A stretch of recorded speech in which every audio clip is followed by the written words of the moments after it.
Once Selye said, "It is not stress that kills us, it is our reaction to it." Unquote. You, yes, you, the one listening to the podcast, do you have stress in your life? Do you think of that stress as being good or bad? In today's episode, we're going to talk about the S word, stress. Who can't use a few empowering tips and stories about this constant state of the 21st century? And since it's one of the things that we are in a state of battle against on a daily basis, it has a lot to do with our stories. It has to do with how well we're functioning and how we're interpreting. So stay tuned for insights from a lot of great minds on this topic. Stories are our lives in language. Welcome to the Love Your Story podcast. I'm Lori Lee, and I'm excited for our future together of telling stories, evaluating our own stories, and lifting ourselves and others to greater places because of our control over our stories. This podcast is about empowerment and giving you, the listener, ideas to work with and making your stories work for you. Story power serves you best when you know how to use it. What if stress isn't what you've always thought it was? I'm going to start today's discussion with some scientific research, and then we're going to hear from folks like the Dalai Lama and Marcus Aurelius, and when you're done, you just might see things a little differently. So, I'm going to start with a TED Talk by Kelly McGonigal, a health psychologist, where she makes her confession that the idea she's been teaching about stress and seeing it as the enemy has been all wrong. Listen to this research study she did, and let's talk about this new way of seeing things. Here is just a clip from her TED Talk. Your heart might be pounding, you might be breathing faster, maybe breaking out into a sweat.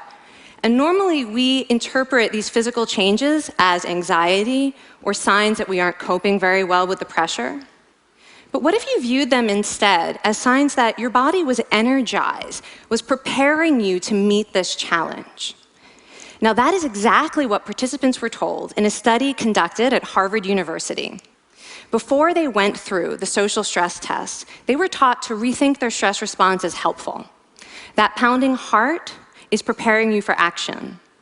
If you're breathing faster, it's no problem. It's getting more oxygen to your brain. And participants who learned to view the stress response as helpful for their performance, well, they were less stressed out, less anxious, more confident. But the most fascinating finding to me was how their physical stress response changed. Now, in a typical stress response, your heart rate goes up and your blood vessels constrict like this. And this is one of the reasons that chronic stress is sometimes associated with cardiovascular disease. It's not really healthy to be in this state all the time. But in the study, when participants viewed their stress response as helpful, their blood vessels stayed relaxed like this. Their heart was still pounding, but this is a much healthier cardiovascular profile. It actually looks a lot like what happens in moments of joy and courage. Over a lifetime of stressful experiences, this one biological change could be the difference between a stress-induced heart attack at age 50 and living well into your 90s. And this is really what the new science of stress reveals, that how you think about stress matters. So if we review our body's response to stress as fabulous programming that's helping us rise to the challenge, how does it change our aversion to stress? The Dalai Lama said, "We can never obtain peace in the outer world until we obtain peace within ourselves." Unquote. What if part of that peace is the shift of a story? The shift of the story that stress is bad, that life is overwhelming, that I can't possibly handle this intensity of living. What if we change that to the story that our body's response to stress is healthy, helpful, and manageable?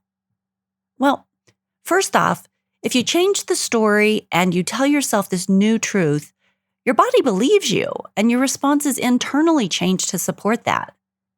That inner peace with a clearer understanding becomes a stepping stone. It's just a stepping stone for a more peaceful outer world.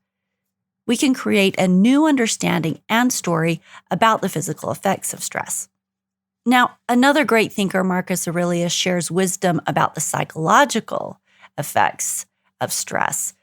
So he said, quote, "If you are distressed by anything external, the pain is not due to the thing itself, but to your own estimate of it. And this you have the power to revoke at any moment." Unquote. Let me repeat that. This one is really good stuff. He said, if you are distressed by anything external, the pain is not due to the thing itself, but to your own estimate of it. And this you have the power to revoke at any moment. Gosh, that does two things. First, it means you and I have to take responsibility for our mental state. But second, gosh, that means we suddenly have control. Yay, right? Let me state the obvious in a few examples. If you have a set of internal stories about how thin and lifeless your hair is, well, regardless of if that's true, that in and of itself does not cause you any pain. It's the fact that you find it unacceptable that actually causes your pain. If you have a belief that reading a book is, oh my gosh, I'd rather die, that's a painful thing. It's not that actually reading a book is painful, it's that you choose to see it that way. It's your estimate of the thing that creates pain for you. If you have an issue around money and your car breaks down and you have to pull out the credit card for a new fuel line, this experience is only painful if your mindset creates pain around it.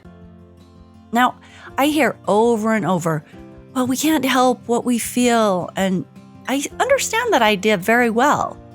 When I deeply feel irritated or disappointed, and it's just a natural response to something that's happening, I don't want to take responsibility for that. I am really irritated or really impatient or really whatever it is. I'm responsive.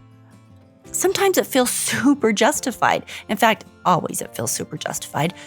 But the truth is that for our own peace of mind, there are things that we can start to shift to help us let go of our own estimates of pain and stress.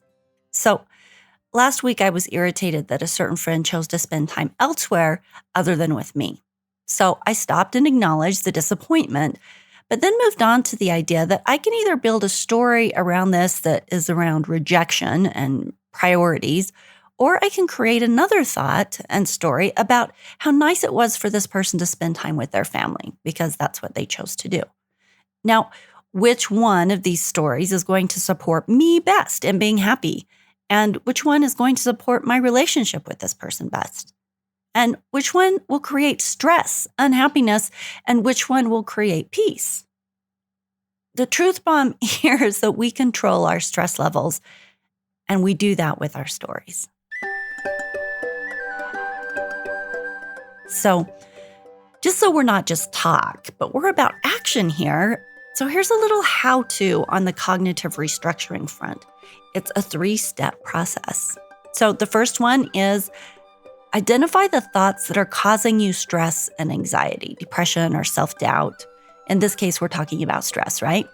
If you have a belief that you are unlovable or dirty or a bad mom, or that everyone else knows the key to happiness and you're the only one missing it, I'm not good enough, I'm not skinny enough, my ADHD means I can't do this. Just identify the thoughts. That's the first step. Identify the thoughts that are causing you the stress. And the second step here is an exercise of noticing when you feel that way and then following the thought process backwards to see where the thought comes from. Now, this is interesting and, might take a little practice, but let me give you an example. You notice that you're stressed that your sister and her husband are coming over for dinner, and you don't want to feel stressed. You know that it's not that big of a deal, so you start following the thought breadcrumbs back. I'm feeling stressed because I have to pick up celery for the soup. I know I can do it on the way home from work, but there are 5 or 6 steps to get dinner ready, and what if I don't have time to set an Etsy appropriate table? Why do I care about this? Well, I care because my sister is always sharp. She's always on the ball. I've always felt like she was judging how frumpy my life looked in comparison. So why do I think she thinks this? I don't know, but she must. I mean, who wouldn't? So this stress is about the created worry that this person's sister will judge her. Okay, so what if the sister does? What if this person just made a good meal, though, broke bread with family and love, and worried less about the appearances? How would the love that person bring to this dinner, this experience, change her feelings and any potential judgment? You can kind of see how that following it backwards. Well, why do I feel this way? And then finding that answer. And why, where does that feeling come from? And then following it backwards. And getting to those spaces where you can find where that is actually coming from, being honest with yourself. So once you find that original source of stress, this is step 3, you challenge that thought. You begin to release the old stories and emotionally negative beliefs. And when you release the beliefs, then you can change your feelings. There's an intimate link between what we think and what we feel. Cognitive restructuring allows you to change the way you feel by changing what you think. It's a process of replacing damaging thoughts and beliefs with more accurate and beneficial beliefs. You target the thoughts causing you the anxiety or the stress, and then you work backwards to find where they're coming from, and then you challenge their accuracy, and then you replace them with something that's going to support you.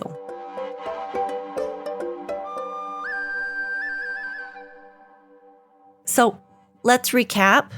Number 1, the new research on stress is that it only causes physical harm when you believe that it causes physical harm. We're coming back to the power of the story again, to the power of the mind, to what you believe. So you can change your physical response to stress situations to healthy, invigorating spaces by claiming the new things we know about appreciating the body systems for helping you to prepare for your highest performance level. The next thing in this recap is, again, it's the mind. The only external things that cause you stress are the ones that you internally have stories around the nature of the thing or the event. So it causes you stress if you have a story about it that makes you tense or feeling overworked or unable to handle it. So again, you can recognize and adjust your own irritation, your own stress, your own crazy levels by considering the internal stories that you have around that. Albert Schweitzer said, quote, "The greatest discovery of any generation is that human beings can alter their lives by altering the attitudes of their minds," unquote. Last but not least, people, your challenge this week is to use the cognitive restructuring steps on just one thought that's causing you stress or discomfort this week. I just want you to try it out. I love this final quote because it's an ode to our beautiful complexity as human beings and our creative, messy space of figuring out how to live well and create our best life stories. And it's by Audre Lorde. She said, quote, "I am my best work, a series of roadmaps, reports, recipes, doodles, and prayers from the front lines," unquote. We all have things that can potentially cause us stress. We're all involved in lots of wonderful things that we're trying to create and people we're trying to serve and stuff we're trying to accomplish. But to create your best life story moving forward is to learn how to create stories that will support you and how to manage and readjust things that aren't supporting you. So have a great week. Thanks for being here.